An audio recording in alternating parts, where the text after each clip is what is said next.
Hey, everybody, this is the Beans and Dice Podcast, a podcast about how we game. I'm Wayne. I'm Rob. I'm Carlos. I'm Mitchell. And tonight we're going to be talking about Jamey Stegmaier's game designs, the 7 games that he's actually designed, and what we think about them, and where we would rate them. Hey, this is Jamey Stegmaier from Stegmaier Games, and you are watching the Beans and Dice Podcast. All right, so we're going to go through this chronologically. The first game that Stegmaier designed was Viticulture. Rob, hit us with the BG stats.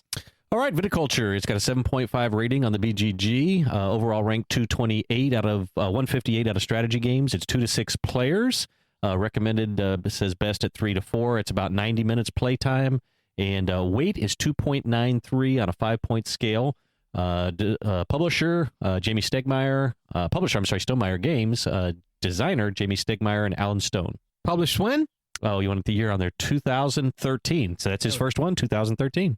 Yeah, so this game, this is one I like a good bit. We've talked about it a lot on the channel because of the great debate, Viticulture versus Tuscany. So Viticulture is a game about making wine. And in the base game, which is a worker placement game, you have 2 seasons that you're placing workers in. And then during the off seasons, you're like drawing a cart. I liked the game all right, but as soon as I found out that there was an alternative board called Tuscany, where they have 4 seasons of worker placement, I really latched onto that, and I will almost refuse to play the game without Tuscany. I know Carlos thinks differently, and I'm sure he'll talk about that in a minute. I have my copy all blinked out. I have pretty much every expansion, even the ones that are out of print. So there was a cheese expansion and a tree expansion that you can get from a third party that prints it independently. For Maggio and Arboriculture, I think it adds to the game. The cheese, I've actually never played with the tree because it's double-sided. You only do one or the other. There's also a couple of card expansions. They're the More Visitors, which add more cards. Whenever I say more, I mean M-O-O-R. Like I thought that was very punny. Yeah, yes, M-O-R-E, exactly. M-O-O-R, yeah. And then there's the Visit from the Rhine Valley. This is the only one I don't have because it's a replacement deck. So you cannot play with the original deck if you're playing with Visit from the Rhine Valley. But I hear that it changes up the game a good bit. I really like Viticulture, specifically Tuscany. Like I said, there are a lot of different versions of this. What they've done recently is they created an Essential Edition where a lot of the smaller expansions, instead of printing those, they started including them with the base, either Tuscany or Viticulture. I think we've all played this game and all really, really enjoy it. It ranks fairly high for me in terms of Stegmaier games. What are your thoughts? I'm going to jump in because I'm, the anti-Mitch on this one when it comes to which version of Viticulture you should be playing. And, I have to say, I think I'm right when Uwe Rosenberg is on my side. Just saying. Not throwing names or anything. But the Viticulture Essential Edition box includes the second edition of Viticulture along with, this is from the rulebook here, with several elements from the original Tuscany expansion pack, hand-picked by famed designer Uwe Rosenberg. Right, so the Uwe, you don't even know how to pronounce his name. Uwe. The W is a V, yeah. English is not my first language. Apparently not Yeah, his German name either. ain't English anyway. It's a W.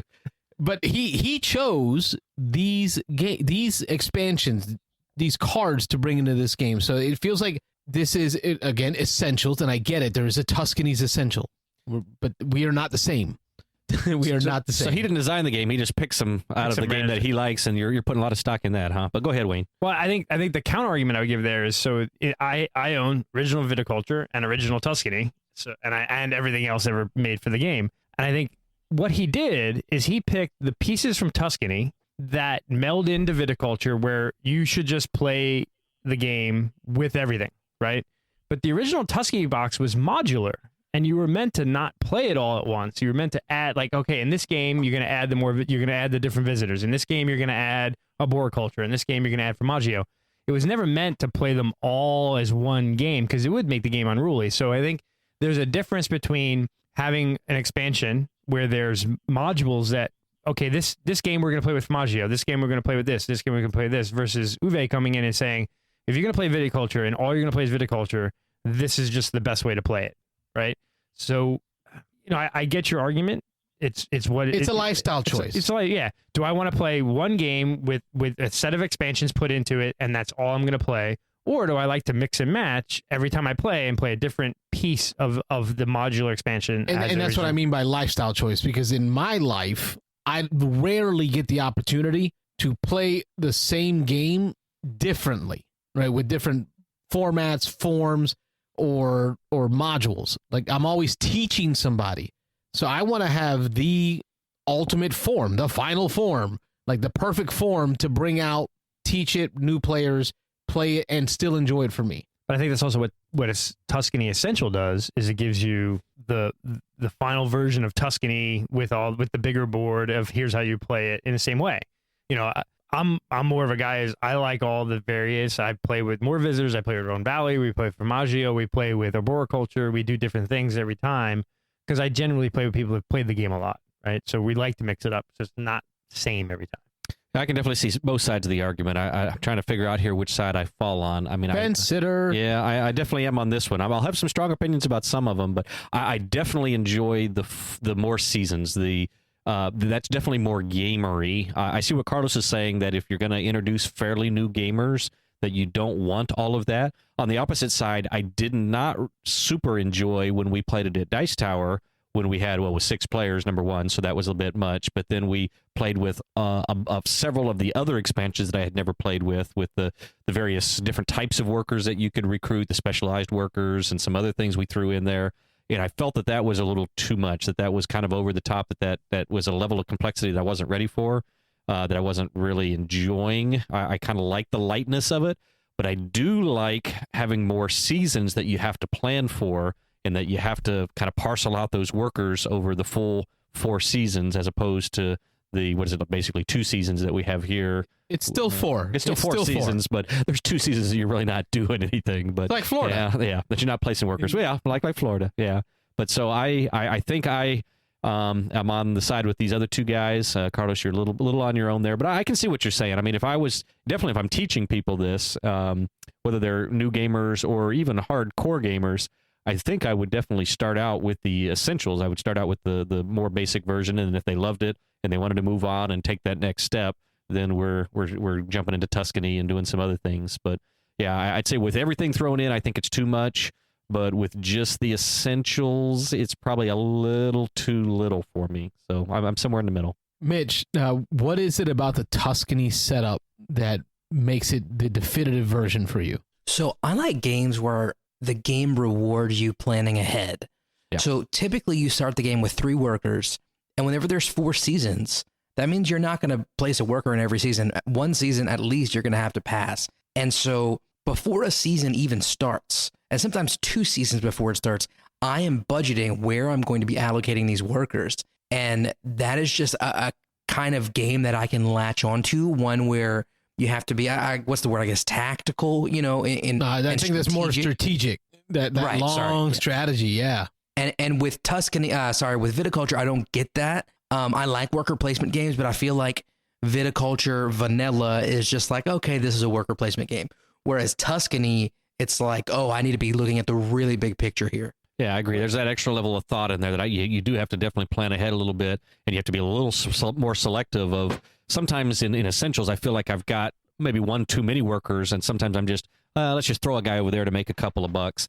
In Tuscany, I don't have that problem. I'm really trying to figure out how am I going to stretch these workers to do everything I want to do. And that's what it is. In the base game, you have the 2 seasons, so you can basically you have your workers 50-50 or, sometimes 64. You can break them up easily. It's pretty quick to understand and do that decision. But when you have the 4 seasons, some of those actions, you have to chain those actions together. You go, okay, I want this action in 1 season, and the next season I need this action so that I can do the action in the 3rd season, this one in the 4th season. It's that 2nd and 3rd level of thinking, and you're like praying, like, oh, please don't take that spot because yeah. I saved that worker for that spot. I save a worker for that spot. And that's what makes the Grande worker like so much more painful to use when you have the 4 seasons, because someone takes the spot you need with the bonus in season 2, and you're like, but if I use my Grande here, then I may not get it here. And it also makes Wake Up Order way more strategic when you have the 4 seasons, because going first in all 4 seasons is huge. When there's only 2 seasons, I got to be honest with you, 90% of the time, I'm taking the extra victory point. Yeah, going in the lowest spot. I'm going to the low spot. I'll take the extra victory point every time, because I pulled up the data from our BGA I did it game every time, and 5 times you went to that point. Because it's that was 5 points. And I almost never got knocked out of using a spot that I needed to use in that game. So why wouldn't I take the extra 5 or 6 points during the course of the game? Interesting. And I guess for me, it's that negative play experience of I made this strategic plan, overarching plan for this year, and here we are. It's spring, and I can't do that one action that lets me do the rest of the ones I need to do, and that's a horrible feeling. Well, that's why I like playing at 3 players. So the way it works is every action has 3 spots that you can go to. Every odd numbered player, I guess you can say, opens up another one. So with 1 to 2 players, there's only 1 spot. 3 to 4, there's 2, so on and so forth. So with 3 players, there are 2 spots for each. So you have pretty good odds that you'll be able to do what you need to do. Whenever you go with even numbers or whenever you go with a lot of players, it can drag, or you can have a lot of take that. Well, 3 but at 3, it's nice. That's also where you open up the bonus spot, right? You don't Right, have the yep. bonus in 1 or 2. Correct. In 3, that's the first level you And open the Stegmaier bonus. actually just recently made a video, his regrets for all of his games, and the thing he said was he really regretted not putting any bonus spots in the first spot for 1 to 2 player. Gotcha. Yeah. I've never played this at more than 4, Ah. and I never will. I will not play Viticulture at 5 or 6, 3 or 4. Tom Vassell agrees with you. When he saw us playing at 6, he said, "Wow, that'll be fun," and he turned and walked away. My first 2 plays were both at, I think, the max play count. Yeah. So you can see why I spent most of my time not liking this game. And it wasn't until Viticulture Essentials at, I think it was 3 players, where I was like, wow, this is fun. Yeah. It's really hard to get a worker placement game that has a deep, with the 4 anything more than 4, it gets rough. Like most of those kind of games, you want to play at 3 or 4. Well, this game's almost hit its decade, right? 2013 Kickstarter game. I think this is what started Stonemaier Games. So there's a lot of expansions that came with it from the Kickstarter and then through the years that have come through. Mitchell's got a list for us here of them. Which one of these are you familiar with? Did anybody know about these expansions? I played them all. So I like them all. They're fun. The Formaggio and Arboriculture are fun additions. They're not something that's necessary. The more visitors are cool because it gives you more to that deck to play with, gives more variety.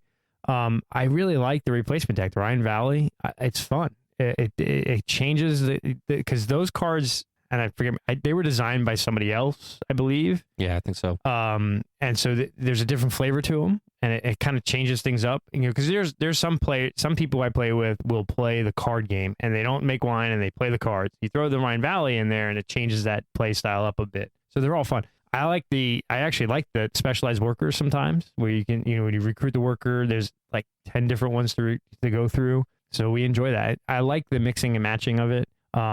We were playing this game a bunch before the pandemic.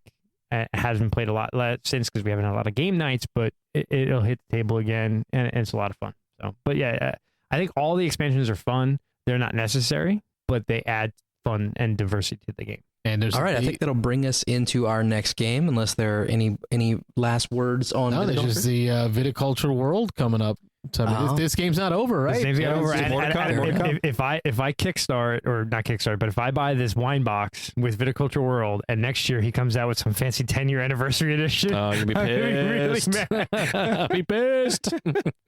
Funny. But no, I think we could talk about Viticulture all night, but yeah, we probably should move it along. We got 6 more games to go. Yeah. Right. So next, chronologically, was Euphoria. Rob, you want to hit us with the stat? Okay, so Euphoria, it's got a 7.2 rating on BGG. This one's a 2013 release also, like Viticulture, so second game that he came out with that year. Overall ranking on BGG is 471, 317 out of strategy games. Lists 2 to 6 players, recommended best at 4 to 5 players. Playtime about 60 minutes. And the weight is a 3.12 out of 5. This game is designed again by Jamey Stegmaier and Alan Stone, same combination as the last one, and again published by Stonemaier Games. So this is one, I think we all know I'm a Stonemaier fanboy. I've played this game one time and never again, which speaks wonders. Wow. And I honestly don't remember a ton about it. I know it's a dice worker placement game. I remember the dice were cool, but they were kind of hard to read. It was like gears instead of pips. And I know it was like, it's a dystopia and you're trying to like be aware that you're in a dystopia, but it didn't really hit off for me. I think you guys have played it more than I have. Nah, it's about right. We may have played it a little more than you, I think we played it twice or 2 or 3 times, yeah. but I can't say that it was something that we were excited to get back to the table. I'm not. The dice I'm okay with. I like the dice. I like the dice placement. So the workers using their dice number signified their strength for that action. and you're placing them to different locations to try to gain your influence in that location. The theme, I think the theme I wanted to love is I can't say post-apocalyptic, but this dystopian future. Yeah, dystopian, I think is a better word. Is the word that they used. That you're trying to control the masses, right, to get what you need. But it just didn't. It doesn't connect. come through with the theme. No, really. it doesn't. It doesn't. Like the Sky People, apparently there's like parties and drugs going up there. Like, it's like a lounge, right? And they give out clouds, like their resources clouds. But then you got the orange, the food people, and they have the oranges, and then there's water, and I don't know. It just. Yeah, I didn't mind the lack of theme. Again, I'm not a theme guy, as well known. I mean, this one was all about mechanics for me. I liked it. I didn't dislike it, and it's a game that I definitely would continue playing. I think, like I said, I think we played it twice. I think we played it twice over the course of about a month, so they were pretty close back to back. And it wasn't that long ago. I mean, we played this well after it came out. This was within the last couple of years that we played it. We were just kind of working our way through some of the Stegmaier, Stonemaier games catalog, and I liked the mechanics. I liked what it did. You could see a lot of some of the newer games that we're going to talk about, Scythe being one of the next ones that's coming up. You could see how a lot of Scythe came from this particular game. And so it's interesting that Scythe is as popular as it is, and Euphoria, you don't hear a lot of people talk about Euphoria. I felt Euphoria was a solid game, but there was nothing in it, I guess, that kind of wowed me. Again, the theme completely wasn't there for me. I didn't even try to get into the theme on this one.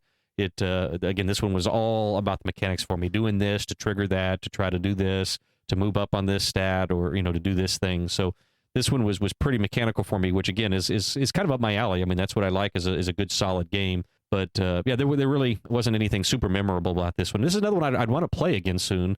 So I look forward to getting it to the table and playing it again. But yeah, definitely one that didn't particularly stand out for me. But that's a good point. There's nothing, I guess you could say, special about it where, if I give you the elevator pitch for any of these other games or most of these other games, I wouldn't have a hard time doing it. But for this game, I'd be like, it's a worker placement dice game, like what else? I don't know. Yeah, not a whole lot we haven't seen in other ones, either just before or just after this one.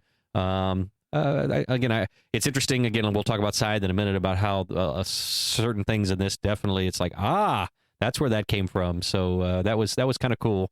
Being a Stonemaier gamer, but yeah, definitely nothing that's super stood out for me. I think I would say disconnected. Like that'd be the word I'd use. Like a lot of things were very disconnected. And another example is the artifact or the cards with the items on them. Like I didn't get it. Yeah. Right. You got teddy bear, you got a book, you got a baseball bat, you got a pair of glasses. Like you're collecting like these random artifacts, right? I mean, pretty cool that he had a ratted up box of Viticulture. So, like, somehow in the future, somebody found an old box of Viticulture. Little Easter eggs, and thought, this is I do like the Stonemaier cinematic universe that he paints across his games. Yeah, hides little things here and there. This is a game that I've not played. I've certainly looked at it over the years because I'm a fan of Jamey and Stonemaier games in general. This game kind of, when I look at this game, it reminds me of kind of like Ayn Rand Bioshock-ish. I don't know if you guys haven't played the Bioshock game. Yeah.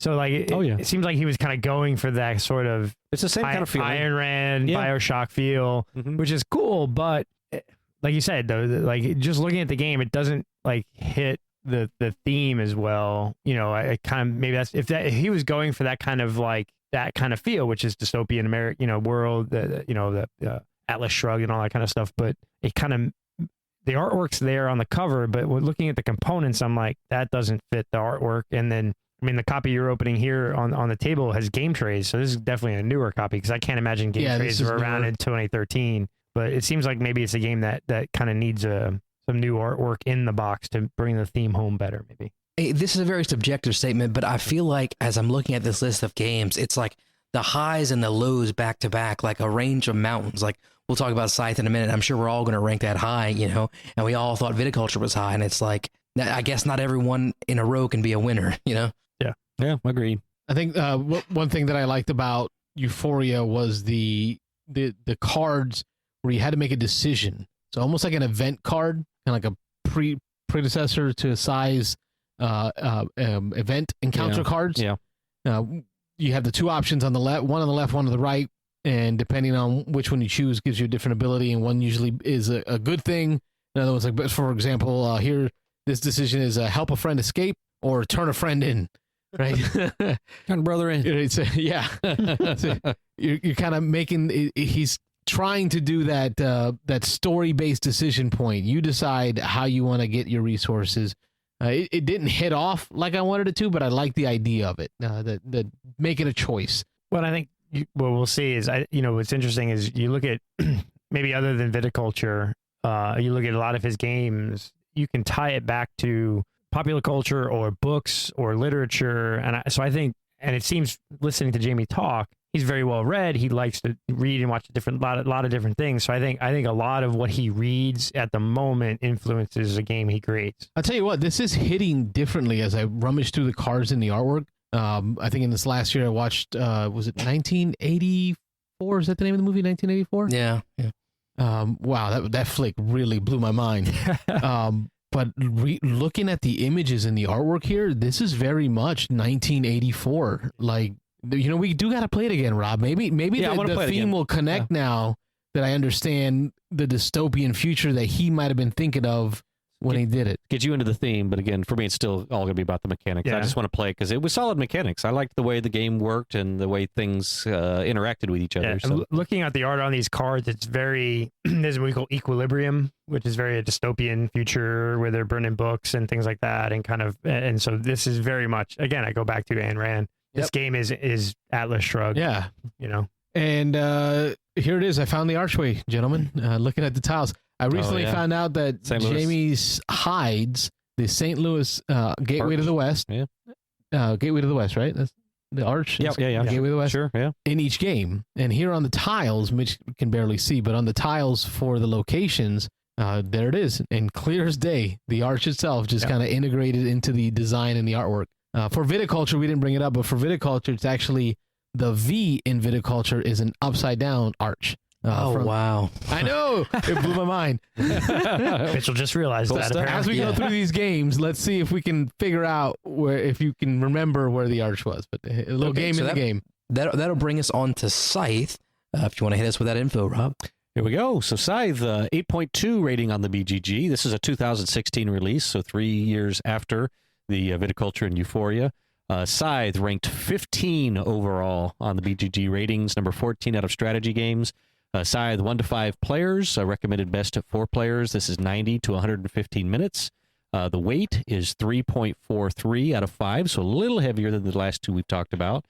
This one, designer Jamey Stegmaier, publisher Stonemaier Games. So this one, I think for me, even though I'm not a theme guy, the theme is what wrapped me into this immediately. As a history teacher for 9 years, I was a history major. It's an alternative history of World War I where what if there were mechs? What if there was this factory that was, controlling everything that was going on in Europe? And then after the war was over, they're all trying to come and control the factory so they can come out, on top in this post-war society. Just that is really cool from a storytelling perspective.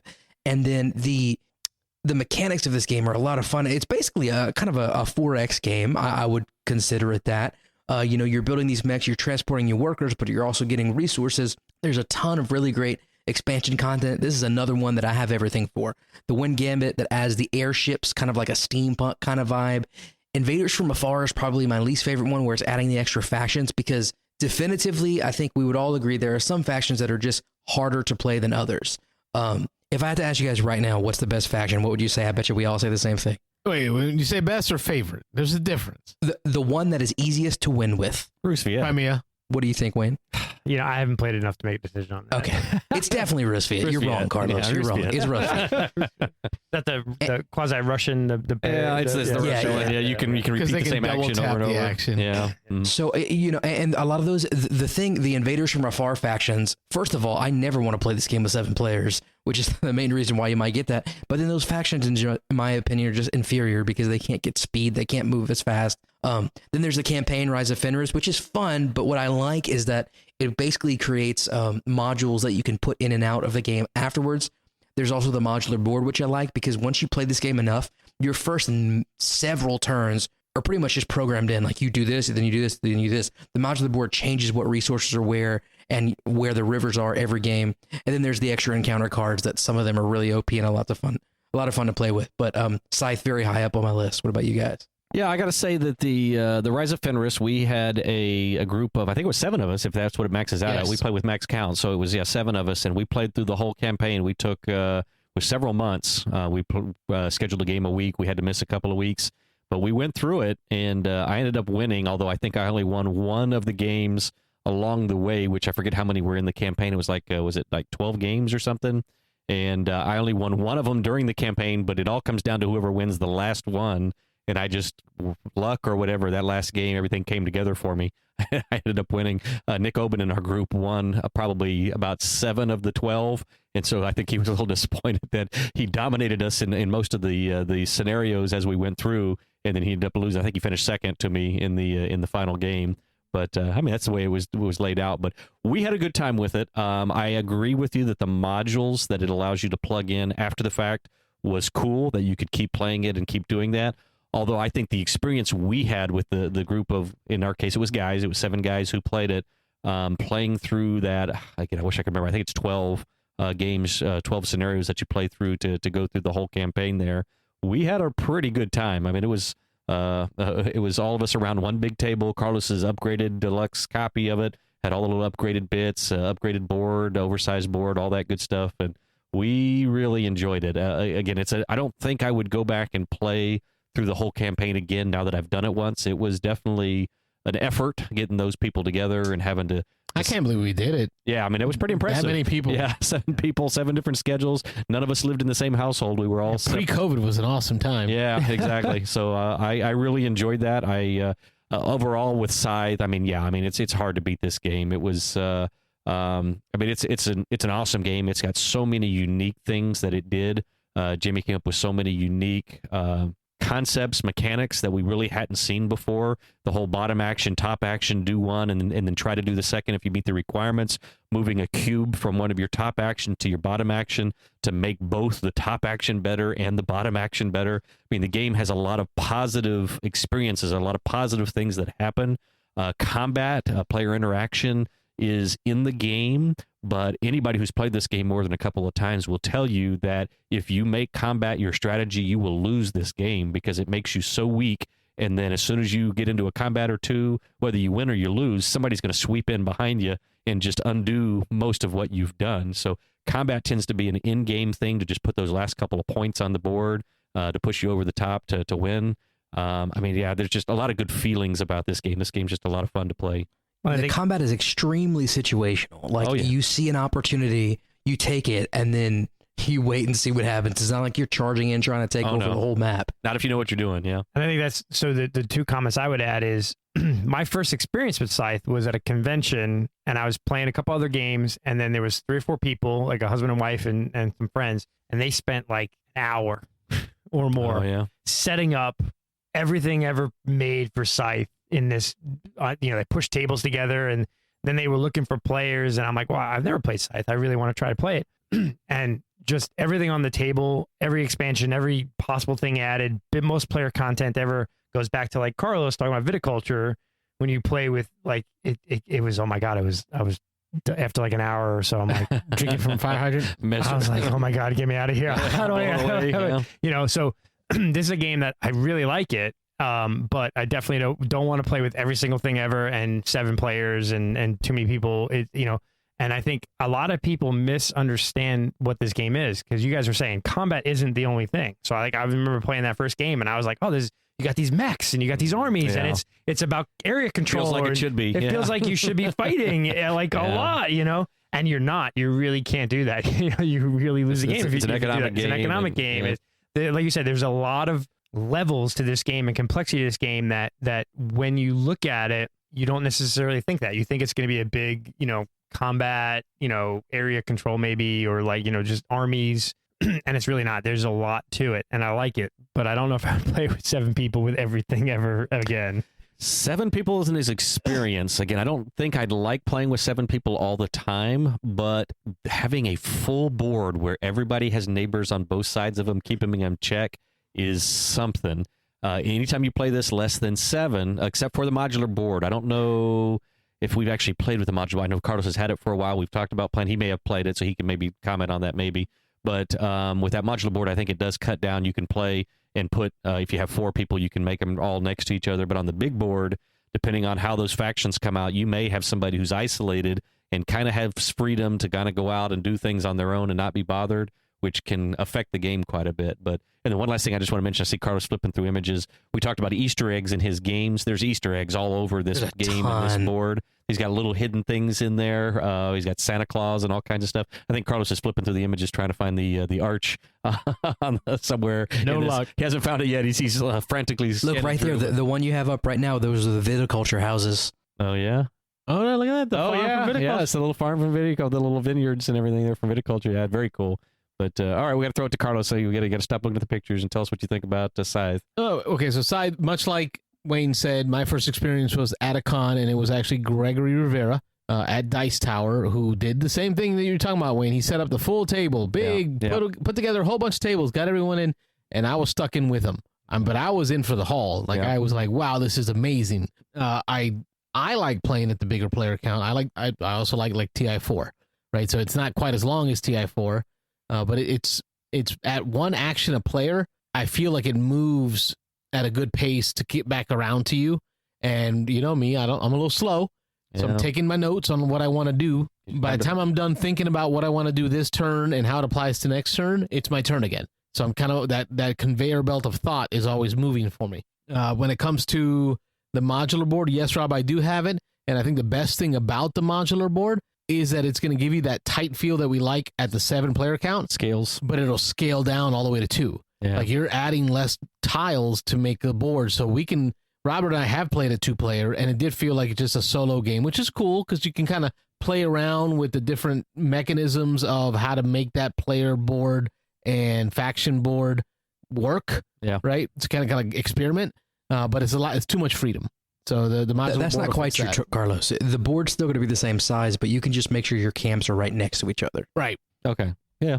No, I think there is one that reduces how many tiles get placed. That or they're blank. They're blank and don't give anything. Unofficial variant. Yeah. I've got the hardcover book over there. Anyway. The hardcover rule book. Yeah. We can go through it. But then there's the game itself. You introduced it, Mitch, as 4X. And I always thought, oh, yeah, it's 4X. No, in the last year, I've changed my mind on this is not a 4X game. Like, if you do the 4Xs, you're not doing the game right. Like, okay. What are the 4X? Exterminate, right? Fight other people. You do that, you lose. Resources. But we know combat's not popular. Expand. Take other areas. What's the last X? Expand, exploit, exterminate, and explore. Explore, so the expedition tokens or encounter tokens. So you may focus on some of the X's more in this game. Yeah, but it's still a 4X game in my opinion. That's an interesting. When you first said that, I started thinking about it. And I was like, is it? I never really thought of this as a 4X, and I could see where it could stretch to that, but again, I don't know if it fits the classic 4X. But I see what you're saying for sure. It's a Jamey's version of 4X. 4X, yeah, as close as he's going to get. It's a light version. It's a modified 4X. Yeah. Okay. In my thought, it's a Cold War game. Yeah, it is, and a lot of the historical games I play, you're thinking of like Twilight Imperium, and not Twilight Imperium, Twilight Struggle, and many other Cold War games I play.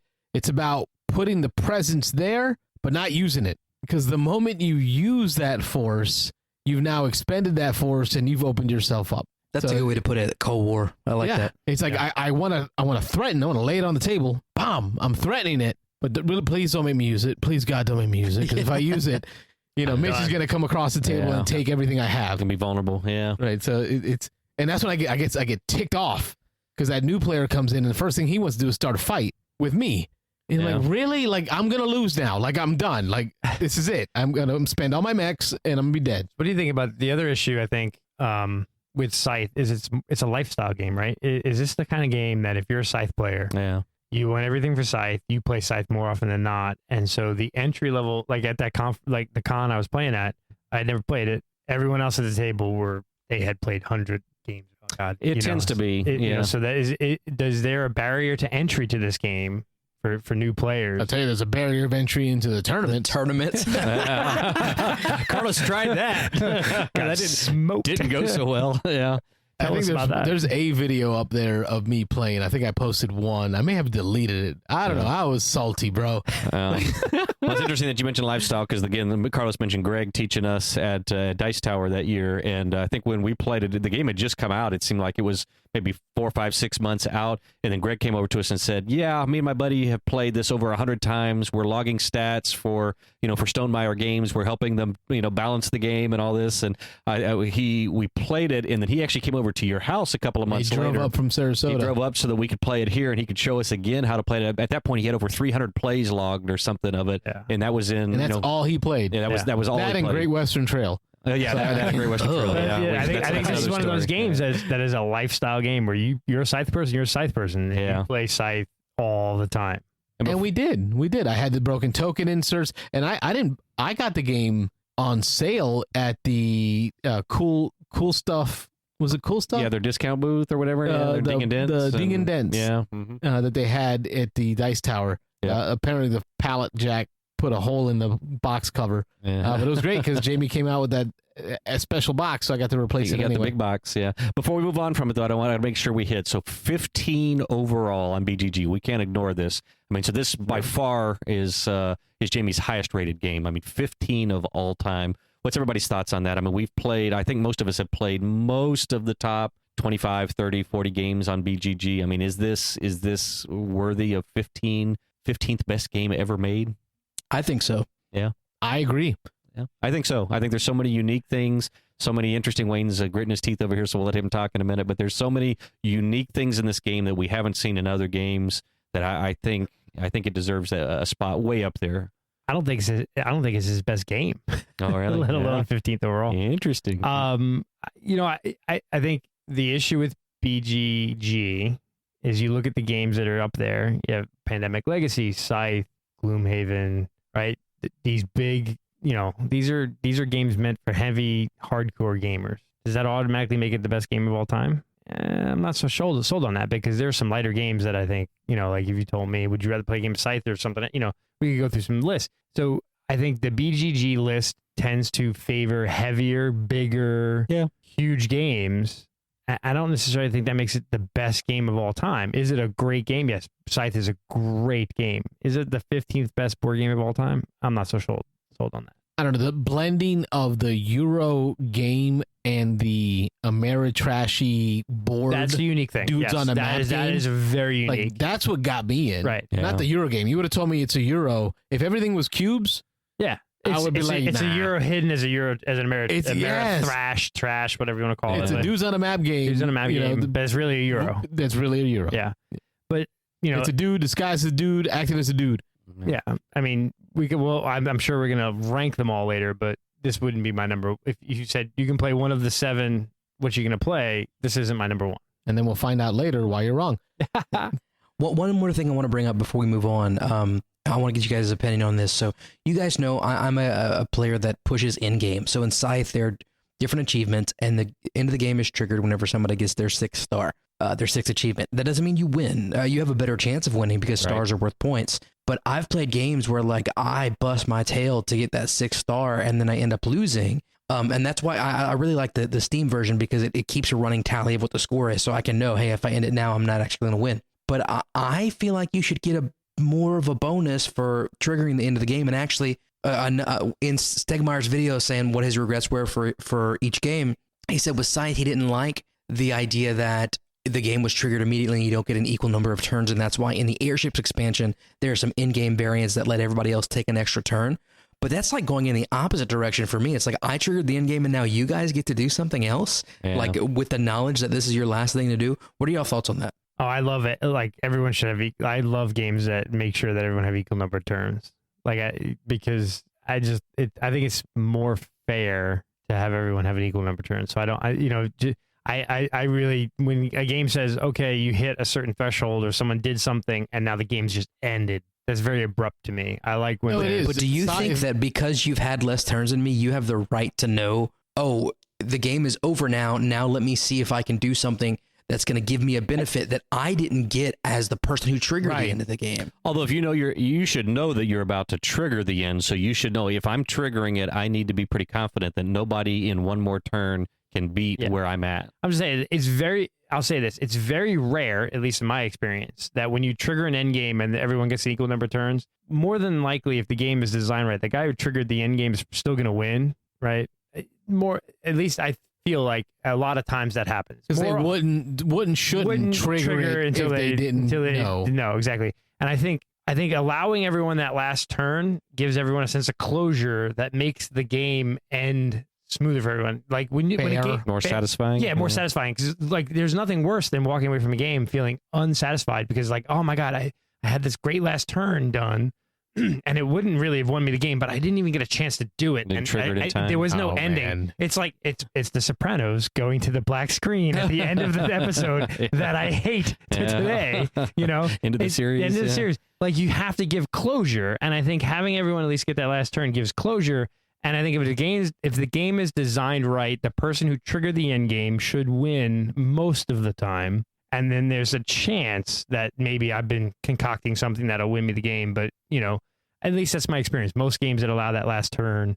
I would prefer the equal number of turns at the end. And if you trigger it, you better know you got it. Because, again, that closure piece, when it didn't happen for me in Ankh in Lafayette, when we were out there for that convention, where Rob triggered the end of the game, he got to the end of the track in Ankh, and I had my next turn planned out like I would have surpassed him in points had I just had that one opportunity. But it's a race. And that's what Scythe is. Like in a car, you know, you like watching races. Like it's not like, oh, I got here first, so let me give you an extra few seconds to see if you can beat me. Like, yeah. Let's say there's some games that are good at abrupt endings and some that aren't. And I'm going to say it has a lot to do with playtesting and balancing. If a game has been properly playtested and balanced, I think that is a decision that a designer shouldn't make until the playtesting and the balancing is done. As somebody who's playtested and balanced several different games, I think, again, that's something, hopefully, they're flexible on that, and that's a decision you don't make until late. And you've got to see how hundreds and hundreds of games play out to kind of make that decision. So hopefully that's what designers are doing. One of the modules in Fenris, if I remember correctly, was like a 20 round timer. That's in the Wind Gambit, the airships. Wind Gambit. I like that. I like the idea of the even number of turns. So it's less of a race to stars and more of, you know, so many strategically planning an arc of game arc. That's another way to ensure everyone gets the same amount of turns. Is it's 6 rounds. And everyone gets the same number of actions in the same 6 rounds. And at the end of 6 rounds, what's your score? Yep. That's another way to bring closure to the game. Good topic there, Mitch. Mitch sounds a little salty, man. Yeah, well, you know, it's okay for all you guys to be wrong. Someone steal your game?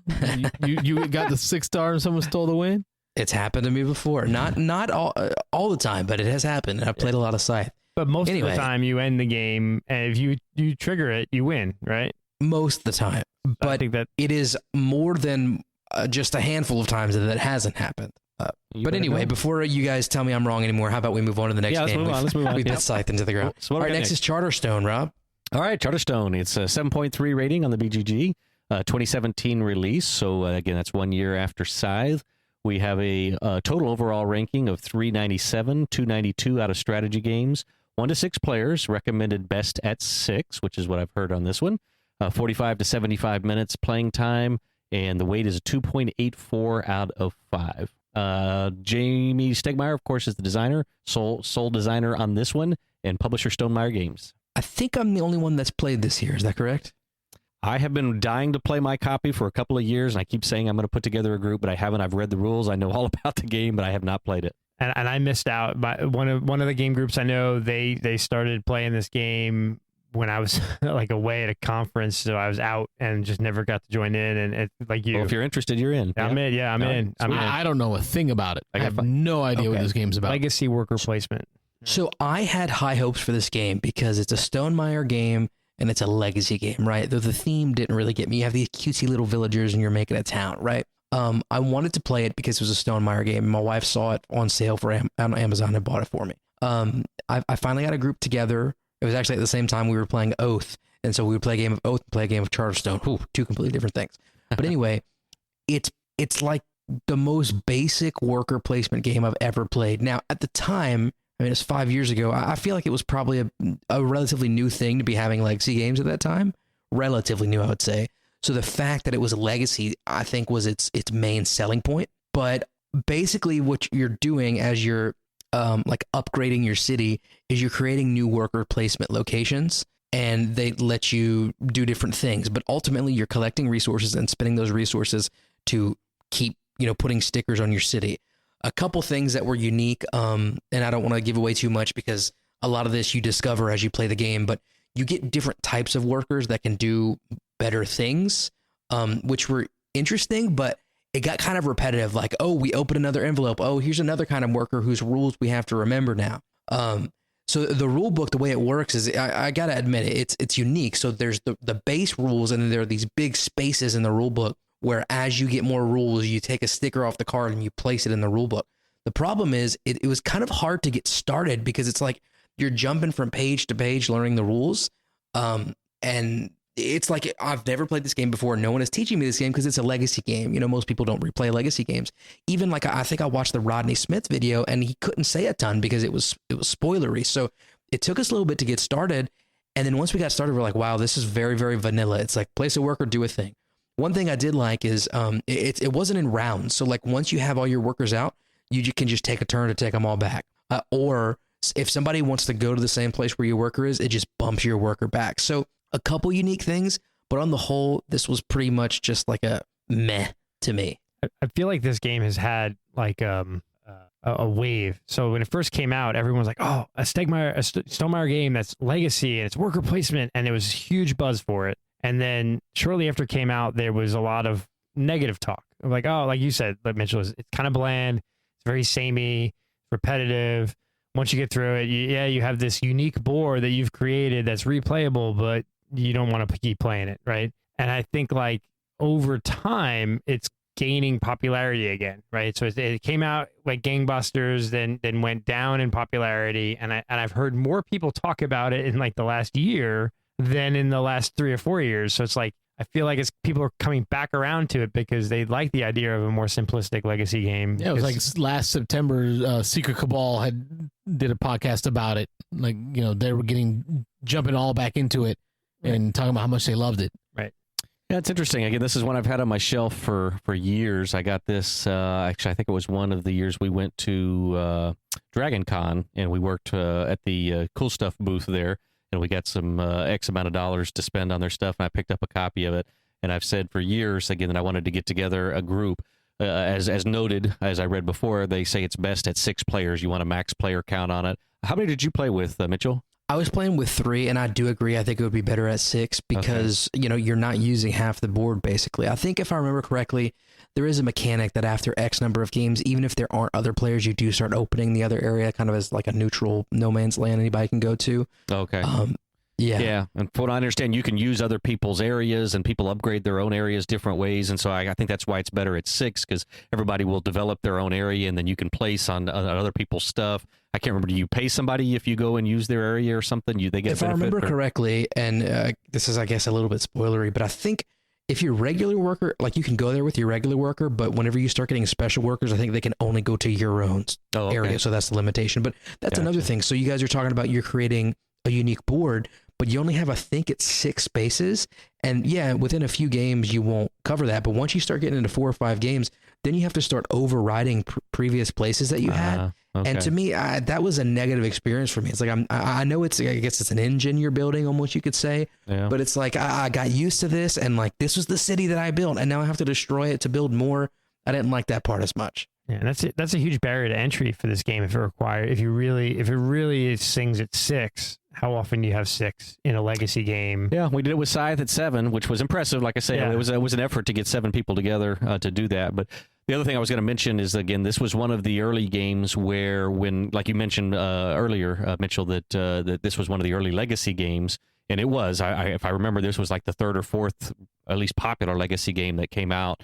And one of the big selling points was that this was going to be one of the first ones that you created a board that you could play with over and over and over with again after that. And so I wonder if that hindered or directed the design a little bit, that maybe that it was catered to try to make an experience that you end up with a product that's not obsolete when you're done with it. And being that it was one of the early games to do that, I don't know, maybe it detracted from some of Jamey's ideas of some other directions he might have wanted to take it. But he was trying to stick with this idea of, hey, we're going to be, early in this concept. I don't think it was the first one because I know, was it Risk has a reusable Risk. board, and that was the very first popular Legacy game. But this was, there was a couple after that where the games were kind of like, all right, well, Legacy games are one-shot deals. Once you're done with them, you're done with them. And then Jamey really advertised, this is going to be a replayable Legacy game that's actually going to be a rich replayable experience over and over and over again after you're done. And so it sounds like you don't completely agree with that, Mitchell, because with all the thing is, I don't know why anybody would want to play this without the legacy aspect, because the legacy aspect is the only special thing about it. Okay. Like, other than that, it is the most plain worker placement game I've ever played. And I've heard similar. The group that I know that played it, they were like, we played it, we loved it, but we would almost rather start anew from the beginning again than play our finished board. Which I think they sell sticker They packs. they sell recharge Yeah, the packs. recharge packs. And I want to. I think Vassal or the Dice Tower even said the same thing. Like, we liked it. It was great, but like, I don't know if I would want to play my board afterwards. Like, there's no desire to keep replaying it after you do the legacy piece. Okay. And It takes a lot to be able to say that you'd accept that, right? Because you would think it would go against human nature to say this is going to be a disposable product, right? I'm going to play through this legacy game and then never play it again, right? Like toss it. But in my mind, if I'm doing a legacy game, that's what I want it to be. I want it to be a one-time experience. I might keep it for the feelings. Like, we got Legacy Betrayal. I don't think that board will never come out. I will always play regular Betrayal before I play Pandemic Legacy. Betrayal. We did Pandemic Legacy. I kept all that stuff, but I'll never go back and play season one. It's more of again. just a memento to the experience we had playing it. Yep, exactly. So that's Charterstone Legacy. Mitch is the only one that's played it. Says a lot about that does. game. Yeah. And that'll bring us into Tapestry. Okay, Tapestry is 7.5 rating on the BGG. Overall, 254, 190 out of all strategy games. Tapestry released in 2019. 1 to 5 players, says recommended best at 3 players. 90 to 120 minutes, and the weight is a 2.9 out of 5. Designer again, sole designer Jamey Stegmaier listed, and publisher is Stonemaier Games. I know I'm going to be the outlier here that I like this game. And I think it's all about the approach, which you guys mentioned this before. It was built as a civilization game. Mechanically, it's not a civilization game. Thematically, it's a civilization game. So you're building a civilization and you're moving up different tracks: military, exploration, technology, science. And basically, each time you go up on one of these tracks by spending resources, you're going to be doing an action. So there are like 48 different actions on the board, because there's 12 spaces on each of the 4 sides. And some people have qualms with it. Like, if you go up one track really high and then not up the other one, it's like you might have rocket ships before you have, like, I don't know, like flashlights or something like that. Toilet paper. Yeah. And Stegmaier said, think of this like an alternate history, kind of like Scythe, where this is a civilization that somehow they were able to do that.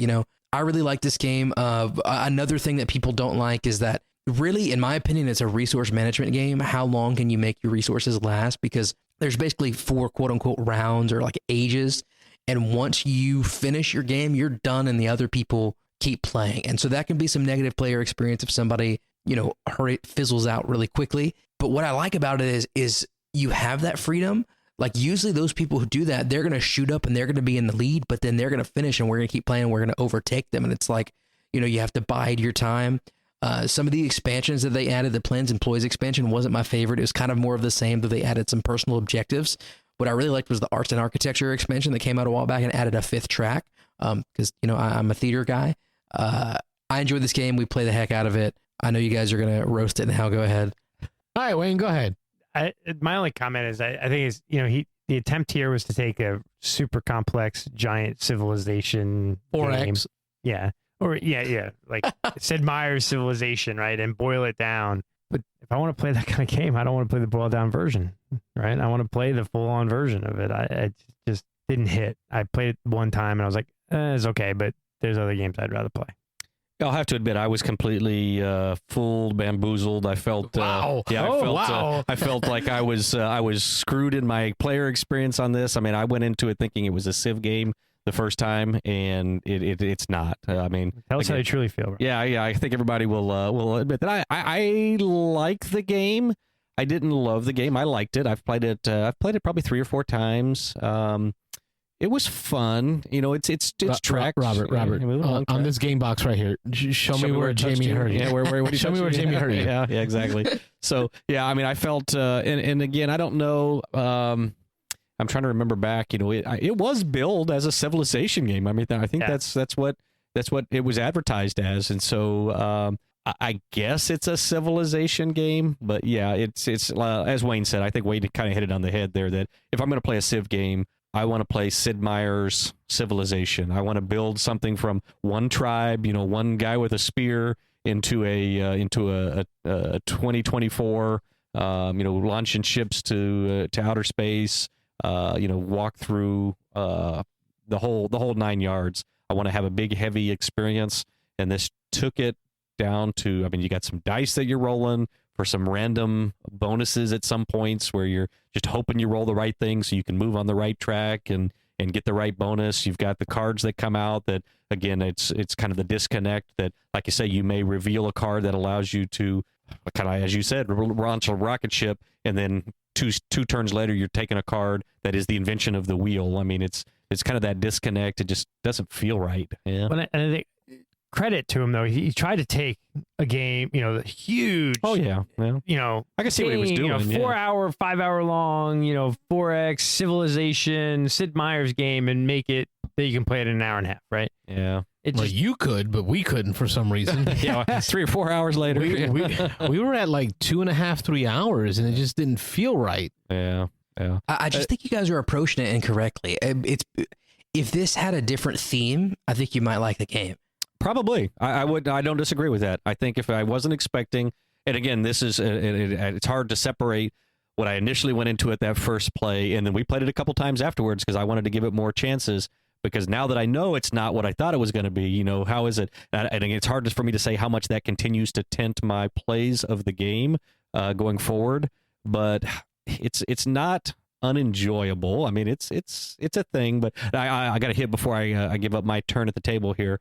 But as I've talked about numerous times before, the mini game, I'll call it, in this, that little board where you're taking That's where Jamey hurt you. Yeah, that's where he hurt me, exactly. Is taking those buildings, and I like the idea of pulling them off and getting those benefits if you pull off enough of them in a row in a certain category, but then having to take those and play this little puzzle game on your own board where you're trying to fit them in and stick them on here to fill a row or fill a column or fill a square, you know, a 4x4 square to get different kinds of bonuses. It just felt like that was a completely different game that I was playing that took me away from what was going on the main board.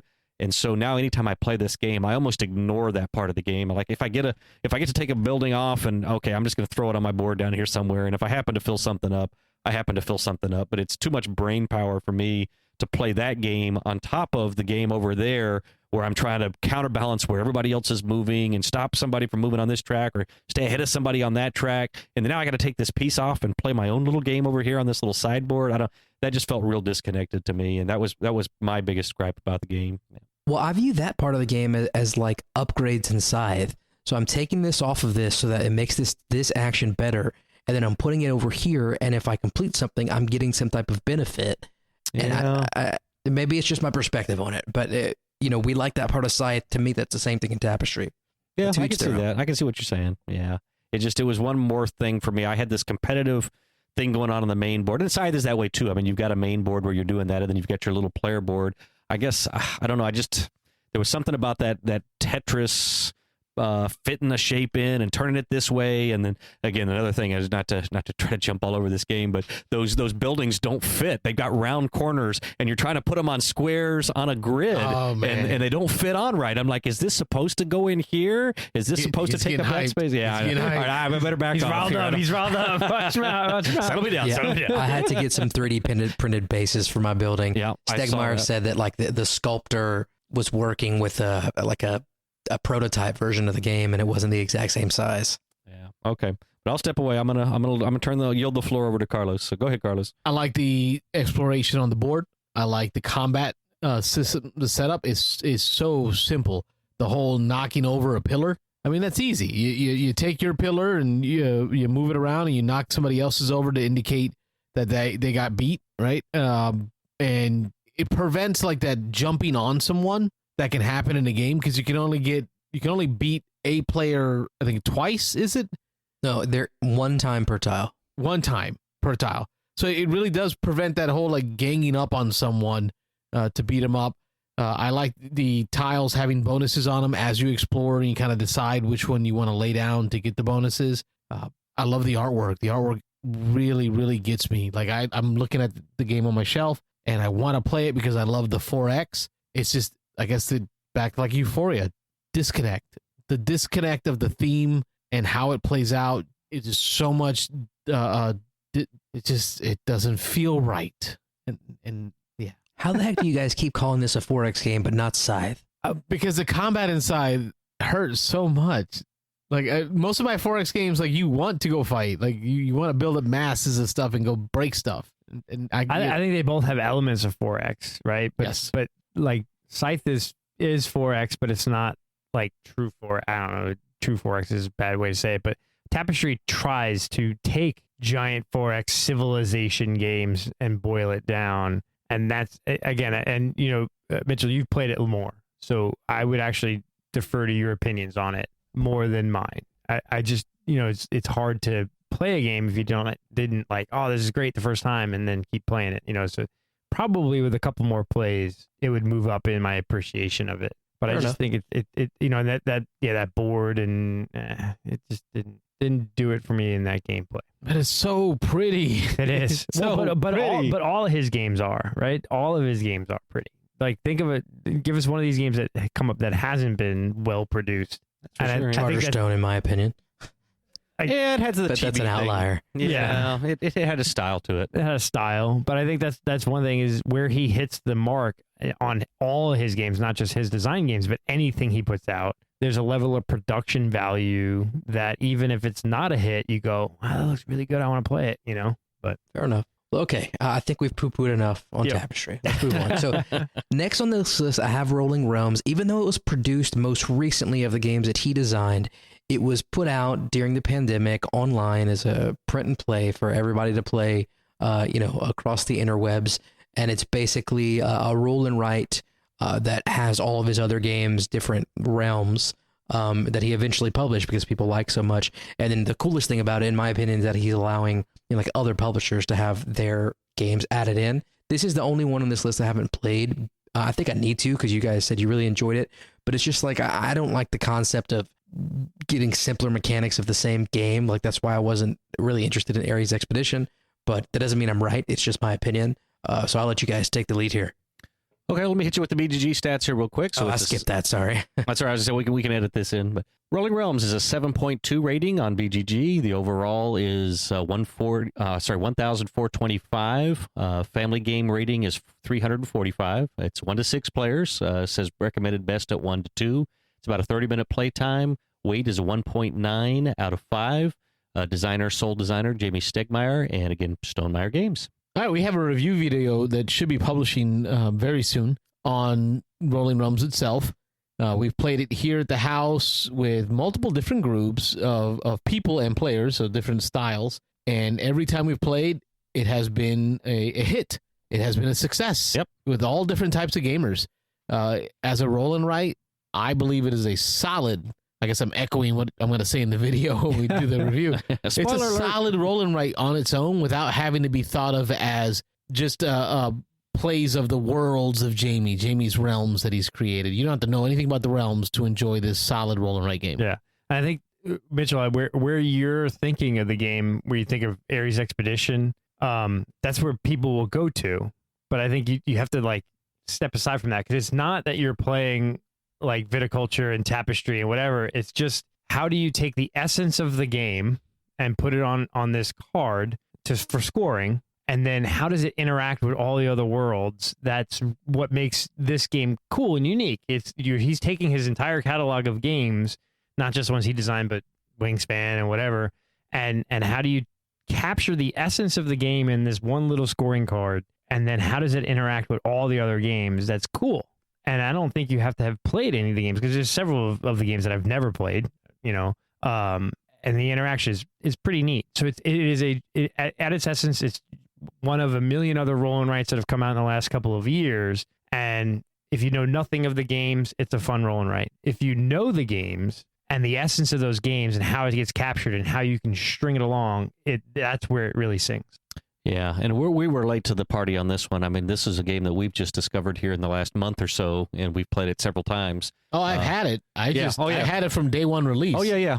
We just been late to getting it to the table. And we just thought it was going to be another roll and write. Yeah, again, spoiler alert on this for the review that we're doing. But I mean, that was it. We kept kind of setting it aside because there were other kind of flashier games that we kept, every time it would come to the table, we'd take it to a game day or something. It was like, hey, we can play this, or, the new hotness. And so it kept kind of getting pushed back. I think partially, again, I talked about this a little bit in the review, is that, at least in my mind, it was like, oh, well, this was kind of a free print and play for a while. It's probably not that good. It was good enough for Jamey to produce it and put some nice graphics on it and get it into a box and get it sold, but it probably still isn't that great of a game. And again, greatness is hard to rank and quantify and say, but this is borderline great game as far as roll and writes go. I mean, this is right up there probably with most of the other roll and writes, the ones that I really enjoy playing, and this is one that I can see playing over and over. And again, this one light to middleweight roll and writes. Yeah, you can teach this to anybody. Again, I completely agree with what Wayne said. I mean, anybody I think can enjoy this, even if you don't know the Stegmaier catalog. But if you do, it just adds another thing to like and to love about this game. But just a little bit of excitement you get inside, like, ooh, I'm playing Viticulture and Wingspan.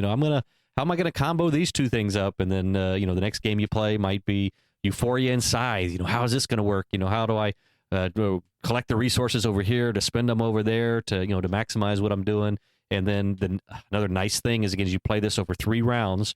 So you pick 3 of the cards at random, then 3 more at random, then 3 more at random, and you kind of get a reset in between. You score after the first one, you throw those cards aside, you pick 3 new ones. And so even if I got blown away, when we score, we all announce our scores and Carlos destroyed me in the first set of 3, I know there's just probably a fairly equal chance that in that next one, he's going to screw something up in that next group of 3. That's a good chance. It's a reset. Very high chance. Very high chance. It's a good chance. And then I'm going to be able to come back. And so it's fun. It's just it's quick, it's fun, it's light, it's teachable to anybody. But then there is that second level of strategy that even once you've learned how to play it and you've done it a few times, you start seeing, oh, okay, this is how I need to play this card, and this is how I need to use these resources to play off of this other card and do this other thing. So I think I mentioned in our review, but kudos to Jamey.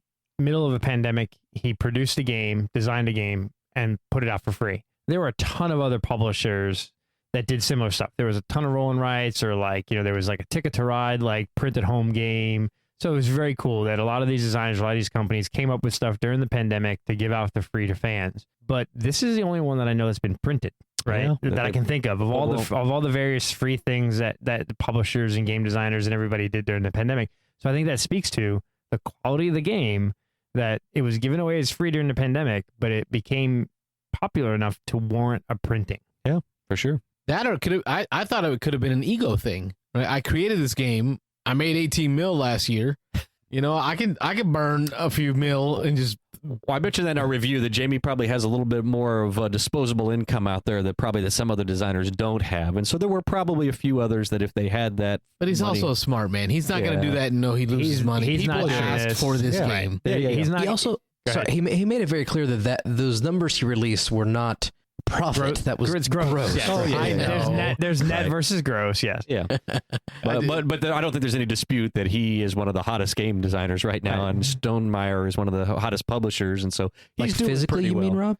Yeah, I like. But he does the math. Like you said, though, Jamey's a shrewd businessman. He knows his business. He knows his products. So he's not going to make this if he doesn't, and he's not going to then automatically start making Terra Mystica and a Rolling Realms pack and the expansion packs if it's not selling. Agreed. Right? So it's good. I am looking forward to Castles of Burgundy Realms or like the infinite expansion of this game is you could literally put out any game that a designer's willing to let you do. And it's good marketing, right? I mean, if somebody plays Rolling Realms, they're like, hey, this Wingspan card's kind of fun. Let me go check that out. The full game, Yeah, like Charterstone's in there, and it's got little crates and little houses, and I have no idea what it means. Like, I don't know how it connects in the game. So I'm curious. It makes me want to play the full catalog. of his games. Nice. Well, I think that's going to bring us to the last game on the list if nobody has anything else to say about Rolling Realms, and that is Red Rising. All right, so Red Rising, BGG rating 7.2. This is a 2021 release, so this just came out last year. Overall ranking is 825. Strategy games, it's rated 515. It's 1 to 6 players, recommended best at 3.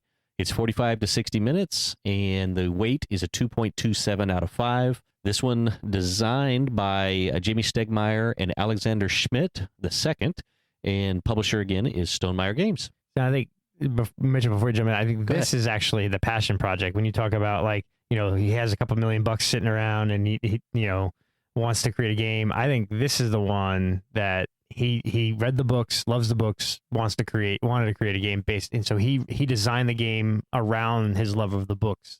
Now, I think he sought them out for the license, not the other way around. Yeah. Yeah, and he talked about how the game has been through so many iterations that he would either find a way to make the game work mechanically or thematically, but he couldn't find a way to make both of them work. And so, not that he gave up on it, but he like tabled it for years until he could make it work. I think it's Castles of Mad King Ludwig, there's a picture of it on the shelf from like years ago. And, you know, it's just now coming out in 2021. This is a game that's very near and dear to my heart for a few reasons. First of all, this wasn't the first game I called in about for Beans and Dice, but it was one of the first. It was maybe a week or two after the first time I called in. Yeah. And I was getting it in early because I'm a Stonemaier champion. I was like, hey guys, I don't know if you guys, I'm getting this kind of before some other people, if you guys want me to talk about it on the show. And it's been a great experience with you guys since then. So I'll be a little sentimental for a second. That was fun. That was fun. Yeah. So anyway, so Red Rising, it's basically a card collection game, but it's got some other tracks on the board based on the Red Rising book series. So for me, whenever this game was announced, I really, really wanted to love it because I love Stonemaier so much. And so I went and read the books in anticipation of it coming out. Love the books. The game was definitely different than I expected. It's a ton lighter and faster than I thought it would be. But for the amount of time that it takes, it really has a lot of gameplay in it. There are some things that could be better. The deck is very big. It's hard to sometimes get the sets that you need because there's so many different cards in this universe. It's not races, but it's like classes based on color. There's a hierarchy. And so you have this hierarchy in the deck where different colors do different things and you're trying to get different sets. It's a fun game. I enjoy it. I know it didn't hit off for Rob as much as it did for me, but me and Carlos played some of these games over Zoom, and we each had our own copy, and I organized my deck so that whenever he would flip a card, I would find it real quick in my alphabetized stack of that color, and it worked for us. Yeah, I can get out of the way here real quick. I won't say a whole lot of bad about it, but it's just this game seemed to drag for me. I know again that's the anti-Mitchell here pushing the end game, but the couple times that I played it, well, I played it more than a couple times. I played it at least 3 or 4 or 5 times, but it felt like more often than not when we got to a certain point in the game, it really just drug. Nobody could push it over the finish line, and it felt like. Nobody wanted to.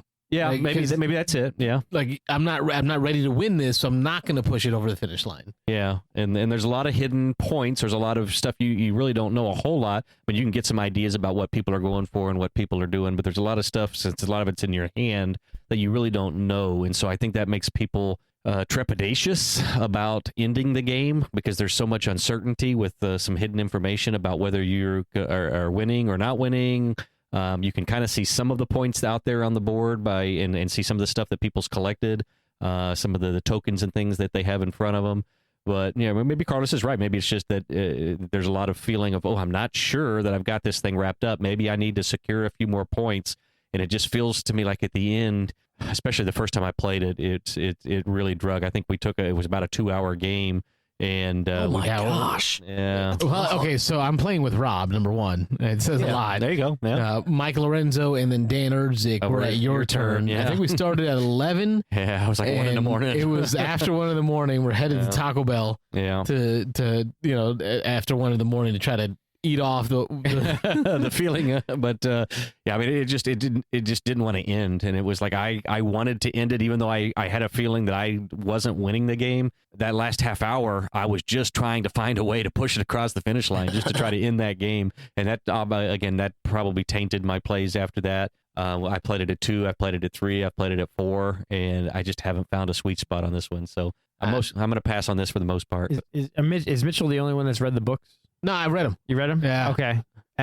Where does the books and the theme of the books in the game? Where is it in the game? Or does it come through? Yes. Yeah. And it comes through in the hand that you want to have at the end of the game. The people in them connect in the stories. So the way they connect in the cards, meaning the actions that they do or the special abilities they have, are what their personalities were in the game or the events or the moments that they had in the game. So someone that maybe a jerk and hurts people is going to do things that's going to make you lose cards, right? Make you send cards to the exile, I think we called it. Yeah. The exile pile, right? But then there's others that bring them out of exile, right? Then there's cards that say, hey, you're going to get a bunch of points if, red cards that if your hand doesn't have any of these golds, right? Like you don't mix these two classes. So those kinds of feelings. Okay.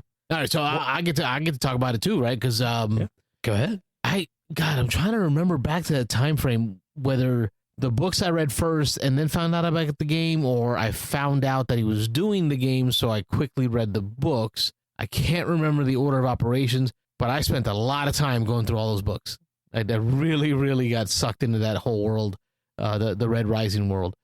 The gameplay for me was new, and I know it wasn't innovative because it was something he got from Fantasy Realms. Yeah, Fantasy Realms. Fantasy Realms, the card play, but the combo fun of this game. Just going through the pictures of this game and remembering the plays that we've had, and I think I mostly played with Mitchell, and I played with some others. It just bothers me that locally, I'm really the only one that liked this game, like the only one that wanted to play this game. I love the feeling of the cards. The cards are designed. I mean, the graphic design of the card are awesome. It's so easy to tell who they want to be with and who they don't want to be with. Well, on this little side of the card, they have these indicators where it'll show different colors that they might want to be with, or it'll show an X on that color if they don't want to be with that color, or they'll show a picture of a character that they want to be with. But then the detriment of the game is kind of like what Rob talked about. Sometimes you're just trying to mill the deck for that one card. Right, to bring everything together. Right, to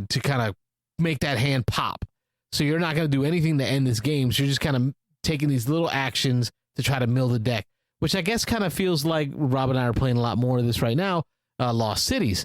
Like Lost Cities, I'm just kind of milling the deck. Like, okay, I want to really go green. I want to go green, but I just need a few more green cards in my hand before I commit and put down this wager card. So now I'm just milling the deck. So kind of that wasted turn feeling. But at the end of it, when you go, the payoff at the end, when you go to score, feels so cool. When you're like, all right, I play this purple and he does this. And now I play this red and she connects to him, which gives me this. And here's how kind of splaying out your points is my favorite part of the game. I think this is, I need to read the books before I play the game. I haven't played the game yet. I need to read the books before I play the game. It doesn't spoil anything. No, I'm sure it doesn't. It just adds. Yeah. I think it'll add to it. I think, this weekend we're taking my son to the library for the first time because I've been closed for the last couple of years. I think I'm going to try to pick this up and read it because I think I want to read it and then play the game because I bet you the enjoyment of the game is enhanced a lot. Tied by the fiction. Yeah, so to kind of piggyback off of what Carlos was saying, so I hadn't played Fantasy Realms until you guys taught it to me after I had played Red Rising. And at first, whenever I played Fantasy Realms, I'm like, wow, this is just, Red Rising just ripped this off. But to be fair, Stegmaier says that in the rule book. But then I started thinking about it, but it took a mechanic and dialed it up to 11. So, in Fantasy Realms, it's literally just set collection. It's just cards. I want to have the best set of cards that want to be with each other at the end of the game. But in this game, your cards also have a deploy ability. So you have this conundrum throughout the game. Do I hold this card in my hand for the points it gets for being paired up with its other cards at the end of the game? Or do I play it for this awesome ability and hope that I can get another card that can do something similar with my set? It's like, it's almost, if you get a good card in terms of in-game scoring at the beginning, it's worse because it's like, now I don't want to play this card and it's limiting me. In regards to what you guys were saying about having to mine the deck, the green and the orange cards, I don't remember which is which, but one of them at the end of the game can pretend to be any color and the other one can pretend to be any person. So that's like, I think there's 11 different colors. It's been a while since I've read it. A significant portion of the deck, it's almost kind of like a wild, so that helps with the whole mining situation. But yeah, it's a fairly solid game in my opinion. And then of course, like I said, it takes Fantasy Realms and dials it up because it's not just cards. Now that you have influence, you're trying to put in the Institute. You have the shipping track you're trying to move up, and you're trying to collect that. I think it was called helium. Those little red cubes. Yep. So, and there's asymmetric player powers as well. So it's a big improvement on Fantasy Realms, in my opinion. Yeah, you're right, Mitch. Adding the area control parts of the game, the resource collection for the helium, and then the track for the fleet. It makes it very different than Fantasy Realms. So now, after I've read the book, do you have the super cool blinged out version, Carlos, that we can play, or do you have just the base version? I'm not happy with the. Okay, so this was so cool because Mitch said, "Hey, I'm going to show my copy to y'all on the show." So Mitch comes in to unbox it. Jamey Stegmaier calls in because he finds out we're doing it. So he calls into the show. Like Rob and I were stunned. Finds out that Rob and I don't have a copy because it's in Louisiana. So he ships us out the collector's edition, which so grateful for, right? Super grateful. But man, the metal cubes just did not work out the way he intended. They're too watered down. Yeah. The brown and the yellow look exactly alike. Colors, yeah. So it's very hard to differentiate the colors. And from my understanding, they're running a different version with better metal cubes, like a enamel painted instead of Maglev Metro anodized. issue. Then Yeah, I think what he said was, so the plastic bits, ironically enough, the retail version, because the Blitz bits were plastic, the paint showed up better on them and they're more distinct. But the metal, I guess, absorbed the paint, or the paint didn't stick. And yeah, basically every color has another color that's almost the exact same in the collector's edition. But yeah, they did have replacement packs where they were more distinct. But even so, in my opinion, I mean, I'm not colorblind, but that's something we discuss a lot in my game group whenever we're looking at components, is like there are so many games that have such unique ways to be colorblind friendly, like having symbols and things like that. Why you would pick these colors that are so similar to each other, I don't know. I don't think he had to choose them. I think it's part of the story, the fiction, the wheat of the one faction and the red and the. I don't know. I could see on the cards it being tied to the colors, but like the factions are like the different houses, and I don't think the houses were ever given a color in the book, but I could be wrong. Mustardy brown, Yeah. So I mean that brings us to the end of our list of Stonemaier games, unless somebody else has something to say on Red Rising. Nope. But I think what we will do to kind of wrap this up is to rank our games that we've played of Stonemaier. I'll go. All right. So right off the bat, I still believe Scythe, number one. That's my go-to. And I wouldn't have asked me 6 months ago, it'd be a completely different answer. But right now, Viti is number two. Like Viticulture, number two. Yeah. It wouldn't have been that way if we just talked Tuscany, 6 players at 1 a.m. And then from there, it rolls into, Rolling Realms, Red Rising is kind of a similar level, and the remainder somewhere at the bottom that take it or leave it. Kind of doesn't matter at that point. Yeah. Carlos basically just said, I like Scythe and Viticulture and screw all the rest. Yeah, all the rest are just static, just trash. Yes. I think I'll go next because I haven't played. I think you and Mitchell, Rob and Mitchell, you played more of them than I have. I played all but one of them. Yeah. So I Viticulture is number one for me. It's actually one of my favorite games of all time. So I'm going to choose to play that. Scythe would be 2. Of the other games I've played, I would probably put the Rolling Realms 3, and now that's only on a couple plays, but I like it a lot. And then I would probably go Tapestry. Now I haven't played Red Rising, Charterstone, or Euphoria, so I can't speak to those 3. Of those 3, I probably want to play Charterstone the most. And then I'll let you know if I read the books in the next couple months how much I want to play Red Rising. More to come. I want someone in Tampa to want to play it. Yeah, there you go. You can have a Tampa buddy. So, Yay! Or you can keep playing with Mitch on virtual. Yeah. Or BGA somebody, please. All right, so I'll jump in here. So my again, I mentioned my top 2 would flip-flop. So my preferred, I think number 1 is going to be Viticulture. I think Scythe is the better designed game. I think it's the more unique game, and I can see why it's rated number 15. But if I'm going to just play this pretty much any day of the week, if I'm going to have to choose between those 2 games, I'm pretty much always going to choose Viticulture first. Scythe is just a bigger chore to set up, to take down, especially to teach to new people. Viticulture is an easier teach. So I enjoy playing Viticulture. Viticulture's shorter if you have people who know how to play it, I think. So Viticulture would be my number one just on any time. Scythe is close second, though. Scythe offers such a unique experience. Really enjoy playing Scythe, and it's so different. Playing Scythe with people who know how to play Scythe is a fun experience. It's a really cerebral. Yeah, it's a really rewarding experience. Viticulture, if you got people who know how to play it, I think some of that can come down to luck of the draw, luck of the cards, the way things come out. Scythe, I think, it is more of a cerebral is a good word. If you really think it through, you can really do some good things in that game. But so for me personally, Viticulture number one, Scythe number two. This is going to be unpopular probably, but I'm going to say Euphoria is my number three. I want to get more plays of Euphoria, but I like the mechanics in Euphoria. It is kind of plain. I don't get excited about the theme at all, but I don't normally get excited about theme anyway. But anyway, that I think Euphoria would be slightly above Rolling Realms. Hard to rank those two against each other because, again, way different experiences. Rolling Realms, so light, quick, easy, can teach to anybody. Euphoria is probably going to be the biggest teach, other than maybe Scythe on this list, of trying to teach somebody a new game. But I prefer my Euros. I prefer heavier games, so I think Euphoria is going to come in at number 3. I'm going to put Rolling Realms at 4, probably Tapestry at 5, Red Rising at 6. My hopes for Charterstone, I'm hoping that Charterstone comes in above Tapestry, would be maybe my number 4 after Euphoria. Because I know quite a bit about Charterstone. Unfortunately, I know a lot of the spoilers, just stuff I've heard. The big spoiler at the end I'm aware of, even though that's been a pretty well-protected secret. I just recently found out about the big spoiler at the end. I won't go into any more detail than that, but I had never heard that until just recently. Tom mentioned it in a video, and he's like, if you don't know it by now, then you've had plenty of time. So wow, I was a little surprised that he slipped up in one of on one of the Dice Tower videos and revealed the big end thing.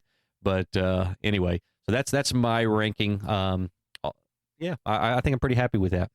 So you just said something, Rob, that I hadn't really thought about. All these games are so different. If you take someone like Eric Lang, his Mythic trilogy, Blood Rage, and all that, you see similar DNA. And while there is kind of a through line through some of these games, Stegmaier has his certain rules, quick turns, stuff like that. These are all so different. And so the way we're ranking them is just going to be our experiences with them, because it's like comparing apples to oranges, right? But Scythe is definitely up there for me. That's my number 1, followed closely by Tapestry. Oh, wow. Yeah, and I like Viticulture just as much, but Tapestry edges out just a little bit for me. We've played all 3 of those games really into the ground, a ton. And even a good bit of Red Rising as well, which would be my number 4. I know as I'm looking here on the show notes, I had the order slightly differently, but as we talked about it, I'm going to change something here. I think I actually, even though I only played one time, I enjoyed Euphoria more than I enjoyed Charterstone. So I'm going to put Charterstone after that, and then I haven't played Rolling Realms. So Scythe, Tapestry, Viticulture, Red Rising, Euphoria, Charterstone for me. Interesting. So we definitely had some big differences there in a few of the games. Overall, I think, like I say, Euphoria for me, jumping that up to number 3, I think was probably the shocker. And again, I need to get a few more plays. I've only played it a couple of times, but I enjoyed it. Yeah.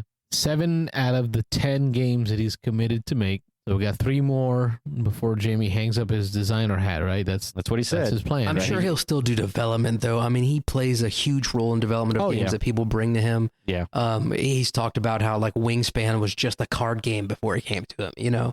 So he'll still have a lot of work to do, I think. Yeah, hopefully. I mean, he's been successful, and again, I mentioned he's stated pretty openly that he's felt from the beginning that he probably has 10 good games in him. And he doesn't want to just keep cranking out games just to crank out games. He wants to put out 10 excellent games and kind of hang it up and be done. Like I mentioned before we started the show, that he mentioned recently, this was a few months back, that if an 11th great game comes up into his head at some point down the road, he's open to going beyond the 10. But that's been his goal from the beginning, is if he could make 10 great games, he doesn't want to outstay his welcome. That he thinks he's got 10 in him, and that's about it. So it'll be interesting to see where we go. So if he's got these 7, he's got 3 left. So. He can do like Uwe Rosenberg and just like do a bunch of polyomino games. Yeah, there you go. Just like 80 versions of Patchwork. 15 roll rights. Yeah. Uwe. Anyway, on that note. All right, well, that wraps us up for this another deep podcast episode. We hour and a half in. We rocked that one. Mitch, we want to thank you again for being the thread that keeps this going. You know, your commitment to the podcast is not missed. We see it. We appreciate it. For you folks at home, we will be on Thursday nights, 9 p.m. Eastern, live taking your phone calls so you can tell us why we're wrong. Talk to us, tell us why we're wrong. Or why we're right. Sometimes. Sometimes. And then Sundays, every other Sunday, this podcast will pop out on whatever streaming service or RSS feed service you use. So we are the Beans and Dice Podcast. I'm Carlos. I'm Rob. Wayne. I'm Mitchell. And we're a podcast about How we game. You're listening to the Beans and Dice Podcast, a podcast about how we game.